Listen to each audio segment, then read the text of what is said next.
A paz do Senhor Jesus Cristo, meus queridos irmãos e irmãs. Faremos hoje uma análise exegética do Salmo 13, a partir de uma perspectiva judaica tradicional, com uma abordagem que considere o contexto cultural, religioso e linguístico dentro do texto do Tanakh, a Bíblia hebraica. Em nossa abordagem, levaremos em consideração os comentários clássicos do judaísmo, como os de Rashi, Ibn Ezra e Radak, e outros comentaristas medievais, bem como o uso litúrgico e espiritual do texto na tradição judaica. Vamos iniciar nosso estudo? Preparados? Vamos em frente, então. O Salmo 13 possui 6 versículos, 7 em algumas versões cristãs, por causa da numeração diferente, e pode ser dividido em 3 partes principais. A primeira parte envolve os versículos 1 e 2 e diz respeito ao clamor do desesperado.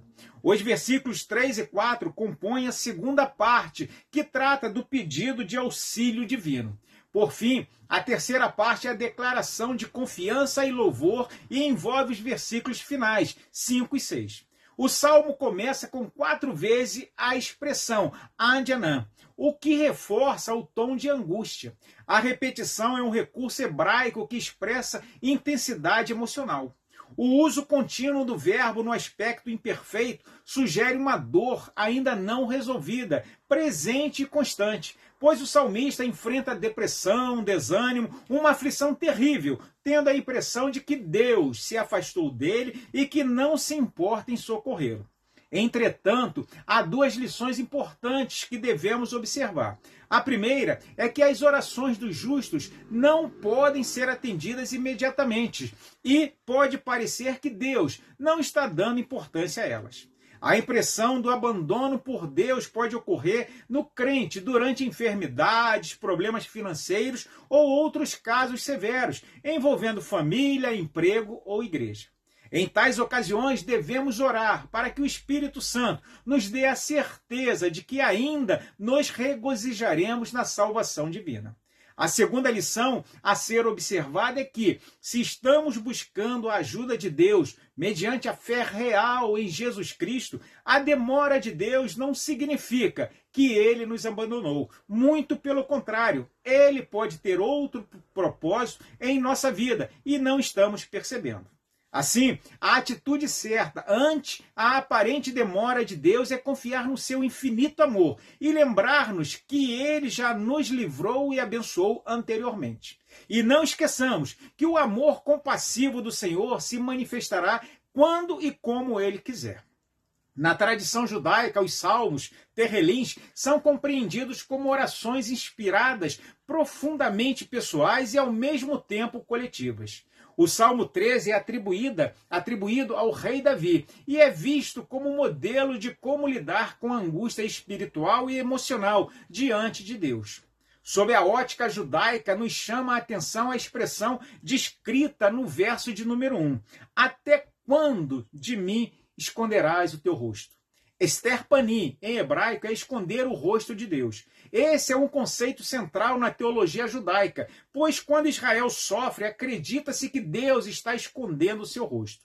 Isso não significa abandono, mas uma retirada pedagógica ou temporária da presença revelada de Deus. Os versículos finais, 5 e 6, revelam que, apesar da dor, o salmista termina com confiança. Está escrito, mas eu confiarei na tua benignidade. As expressões hebraicas emuná, que quer dizer fé, e bitachon, que significa confiança, estão presentes e a tradição judaica vê esse salto da dor para a confiança como expressão da emuná, a fé contínua, mesmo sem evidência da intervenção divina imediata. O salmo é uma tefilá, ou seja, uma oração pessoal. Na tradição judaica, o próprio ato de orar é visto como transformador, como veículo de transformação. Mesmo que a situação objetiva não mude, a oração modifica o interior do fiel. É por isso que, na liturgia judaica, muitos salmos como esse são recebidos em momentos de aflição, tanto individual quanto nacional. O comentarista judaico Rashi, no século XI, interpretava este salmo como sendo uma súplica de Davi, enquanto era perseguido por seus inimigos. Alguns dizem que por Saul.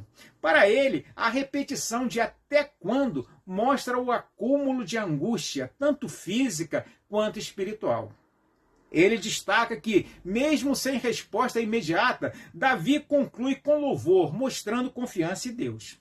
Já Ibn Ezra, outro comentarista judeu, enfatiza o uso do verbo atenta, no versículo 3, como um pedido ativo por atenção divina, quase como se o salmista dissesse: toma conhecimento de mim novamente. Ele vê esse salmo como um exemplo da luta entre a alma e a escuridão da adversidade. Para Davi Kim Hadak, a escuridão do verso 3, para que eu não adormeça na morte, é tanto literal, ou seja, o medo da morte física quanto espiritual, a sensação de distanciamento de Deus. Para ele, o louvor final é um tipo de nefek ruá, um suspiro da alma renovada após oração sincera. Embora o Salmo 13 não esteja fixado em todas as liturgias diárias, ele é usado tradicionalmente em momentos de angústia pessoal, recitado em vigílias, dia de jejum ou situações de aflição comunitária, como guerras, pestes ou desastres. Alguns rituais judaicos incluem em preces por refuah shema, ou seja, a cura completa. Sobre a perspectiva judaica tradicional, o Salmo 13 nos traz 4 ensinamentos. Primeiro, é legítimo e permitido lamentar diante de Deus. Segundo, o silêncio divino não é ausência definitiva. Terceiro, a fé não depende da resolução dos problemas, mas da relação contínua com o Eterno, Hashem. E quarto ensinamento, mesmo em meio à dor, o judeu é chamado a louvar, não por alienação, mas por convicção de que a bondade divina, a Chesed, é eterna, mesmo que oculta. Por fim, o Salmo 13, do ponto de vista judaico tradicional, é uma oração profundamente honesta e emocional, que ensina que a fé não é a ausência de dor, mas a resposta à dor com diálogo com Deus. A alma judia, segundo os comentaristas, sempre retorna à confiança, mesmo que passe por vales sombrios.